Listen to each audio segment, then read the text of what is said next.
বিদ্যাকে সিঁদুর পরানোর আগেই রাজজিৎকে গুলি করলো ফাগুন। হ্যাঁ বন্ধুরা, সম্পূর্ণটা জানতে ভিডিওটা প্রথম থেকে শেষ পর্যন্ত দেখতে থাকুন। ধারাবাহিকের শুরুতে দেখা যাচ্ছে যুক্তা বিদ্যাকে বলছে, আমি আজকের দিনে দাঁড়িয়ে সব থেকে বড় উপহারটা বিদ্যা ব্যানার্জিকে দিচ্ছি। উনি উপহার দেবেন সমস্ত ভালো ভালো ছাত্রছাত্রীদের, তারা এই সমাজের ভিত তৈরি করবে। তাহলে আমার মতন আর একটা মেয়ে হারিয়ে যাবে না এখানে। বিদ্যা তখনই যুক্তাকে হাত জোর করে বলছে যে যুক্তা, তুমি এসব কথা ছাড়ো না, তুমি বলো না আমার বাবাটা কে। তোরসা এবার যুক্তাকে বলছে, বলো না বিদ্যার বাবাটা কে।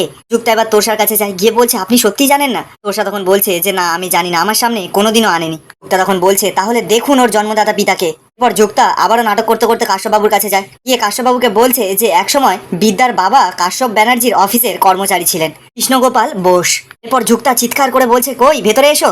ব্যাস, বিদ্যার বাবা তো ভেতরে আসতেই বিদ্যা দেখেই পুরো বিদ্যার মাথায় যেন বাজ পড়ে যায়। এর মণ্ডপে সকলে তো বিদ্যার বাবাকে দেখে পুরো চমকে গেছে। দেখা যাচ্ছে গোপাল বোর্ডওয়ালা বিয়ের মণ্ডপে ঢুকে এসেছে। ইউ তখনই চিৎকার করে বলছে যে ইনিই তাহলে কৃষ্ণগোপাল। কাশ্যপবাবুও তো দেখে পুরো চমকে গেছে, বলছে এই লোকটাই তাহলে বিদ্যার বাবা। কপিল এবার গোপাল বোর্ডওয়ালাকে দেখেই বলছে যে এখানে সময় নষ্ট করা হচ্ছে, সবকিছু মিথ্যা কথা বলছে এই যুক্তা। কপিল তো এবার যুক্তার হাত থেকে ওই ফাইলটা নিতে যাবে। যুক্তা তখন বলছে, এই ফাইলে না একদম টাচ করবেন না। যুক্তা এবার ফাইল থেকে একটা কাগজ বের করে সকলকে বলছে, এই হচ্ছে হাসপাতালে বিদ্যার জন্মের সার্টিফিকেট।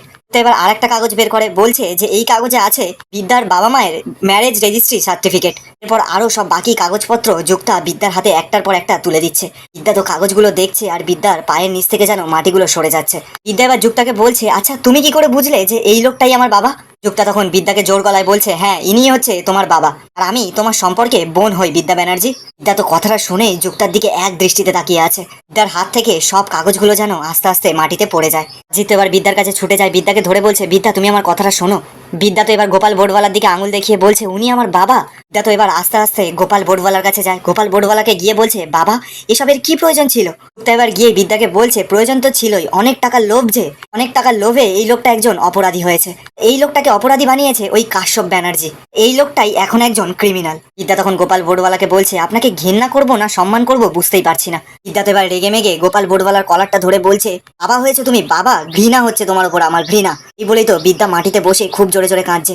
আজরূপ, রাজদেব বাবু সকলে তো বিদ্যাকে বোঝাচ্ছে, বলছে বিদ্যা তুমি মাথাটা ঠান্ডা করো। বিদ্যা তো কাঁদছে আর ফোঁপাচ্ছে, সকলকে বলছে যে এই লোকটা আমার বাবা। লোকটা এবার বিদ্যাকে বলছে, আমি তোমাকে কথা দিয়েছিলাম, আমি আমার কথা রেখেছি। বিদ্যা তো এদিকে কপালে হাত দিয়ে বলছে, এরকম নিষ্ঠুর এরকম নির্মম আমার অতীত, ছি ছি ছি, আমি ভাবতেই পারছি না ইনি আমার বাবা। যুক্তা তুমি এক্ষুনি আমার চোখের সামনে থেকে ওনাকে নিয়ে যাও। বলেই তো বিদ্যা জোরে জোরে কাঁদছে আর ফোঁপাচ্ছে। যুক্তা তখনই বিদ্যাকে বলছে, তাহলে কন্যা সম্প্রদান কে করবে? বিদ্যা তখনই রেগে যায়, চিৎকার করে বলছে, কোনো কন্যা সম্প্রদানের দরকার নেই। এই হাতে রিভলভার তোলে, যেই হাত দিয়ে মানুষ মারে, সেই হাত আমাকে কোনোদিনও কন্যা সম্প্রদান করতে পারেন না। জিৎ এবার বিদ্যার কাছে যায়, বিদ্যাকে ধরে বলছে, মানছি উনি পারেন না কন্যা সম্প্রদান করতে, কিন্তু তার জন্য আমি কেন সাফার করব?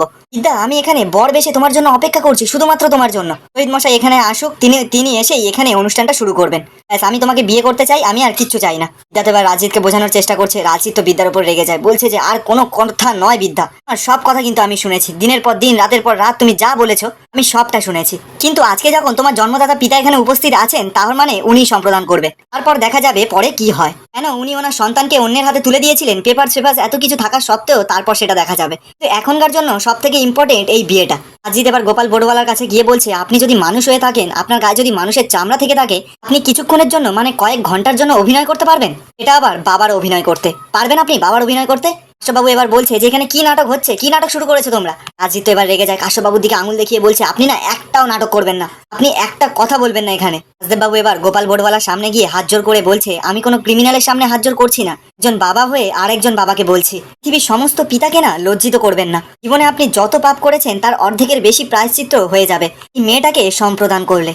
এবার গিয়ে নিজের মেয়েটাকে সম্প্রদান করুন, মনে না অন্তত একটা পুণ্যের কাজ করুন। গোপাল বোর্ডওয়ালা এবার বিয়ের মণ্ডপে চলে যায়। পুরোহিত মশাই গোপাল বোর্ডওয়ালাকে বলছে যে আপনার পাঞ্জাবিটা খুলে বিয়ের মণ্ডপে বসে পড়ুন। বিদ্যা, রাজজিৎ তো এবার বিয়েতে বসে যায়। গোপাল বোর্ডওয়ালা সম্প্রদান করবার জন্য বিয়েতে বসে পড়েছে। পুরোহিত মশাই তো মন্ত্র পড়ছে, গোপাল বোর্ডওয়ালা পুরোহিত মশাইয়ের সঙ্গে সঙ্গে মন্ত্র পড়া শুরু করে দিয়েছে। বিদ্যা তো গোপাল বোর্ডওয়ালার মুখের দিকে তাকিয়ে কান্নায় যেন ভেসে যাচ্ছে।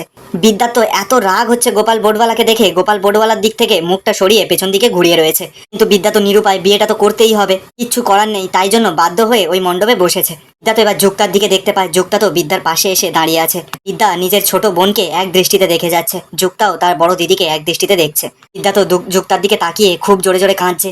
তখনই পিউ পেছন থেকে এসে যুক্তাকে সান্ত্বনা দিচ্ছে। এরপর বেশ কিছুক্ষণ সময় কেটে যায়, বিদ্যার সঙ্গে রাজজিতের 7 পাক ঘোরা হচ্ছে।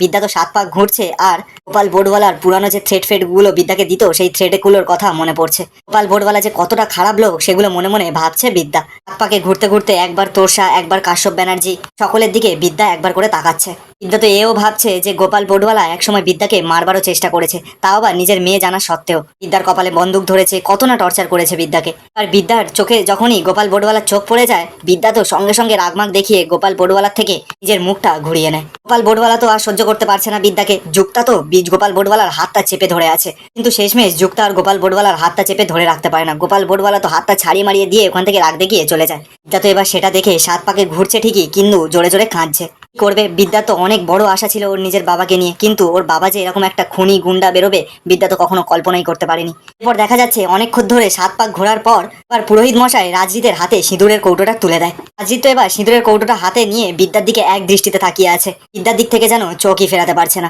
রাজজিতের এতদিনের স্বপ্ন আজকে পূরণ হতে চলেছে, যে ও বিদ্যাকে আজকে থেকেই নিজের স্ত্রী হিসাবে পাশে পাবে। অনেক বাধা বিপত্তি পেরিয়ে আজকে বিদ্যাকে জয় করে নিয়েছে রাজজিৎ। ওর সাথে এদিকে খুব জোরে জোরে উলু দিচ্ছে রাজরূপ, রাজদেব বাবু, সকলে তো খুব খুশি। আর একটাই মুহূর্ত বাকি আছে, যেটা হচ্ছে কি সিঁদুরদান। বাকি সব আচার অনুষ্ঠান শেষ। অন্যদিকে দেখা যাচ্ছে ফাগুন তো ঠিক সেখানে চলে আসে, আস্তে আস্তে বিয়ের মণ্ডপে ঢুকছে। ফাগুনের চোখ মুখ তো সব লাল হয়ে আছে। ফাগুন তো আজকে ঠিক করেই নিয়েছে যে রাজজিৎকে মারবে বা বিদ্যাকে মারবে, যা হোক একজনকে মারবেই। কারণ ও জানে রাজজিৎকে আমি যদি না পাই তাহলে কাউকে বেঁধে দেবো না রাজজিৎকে। এদিকে দেখা যাচ্ছে রাজজিৎ তো সিঁদুরের কৌটোটা নিয়ে আস্তে আস্তে বিদ্যার মাথার দিকে নিয়ে যাচ্ছে। ঠিক সেই সময় ফাগুন বন্দুকটা বের করেছে। বন্দুকটা বের করেই তো রাজজিৎ আর বিদ্যার দিকে পুরো তাক করে নিয়েছে। এদিকে বোঝা যাচ্ছে না যে ও আসলে কাকে মারতে চাইছে, রাজজিৎকে না বিদ্যাকে। এদিকে রাজজিৎ বিদ্যার কপালে সিঁদুর পড়াতে যাবেই, অন্যদিকে তো ফাগুন বন্দুকটা তাক করে আছে। মানে ও বন্দুকটা তাক করে আছে এমন ভাবে যে সিঁদুরটা পড়াতে গেলেই ও গুলি করে দেবে। আর এখানেই আজকের এপিসোডটা শেষ হয়ে যায়। আপনাদের কি মনে হচ্ছে, রাজজিৎ কি শেষমেশ বিদ্যাকে বিয়ে করতে পারবে, নাকি ফাগুনের হাতে রাজজিৎ বা বিদ্যার মধ্যে কেউ একজন মারা যাবে? কমেন্টে আপনাদের মতামতটা অবশ্যই জানাবেন।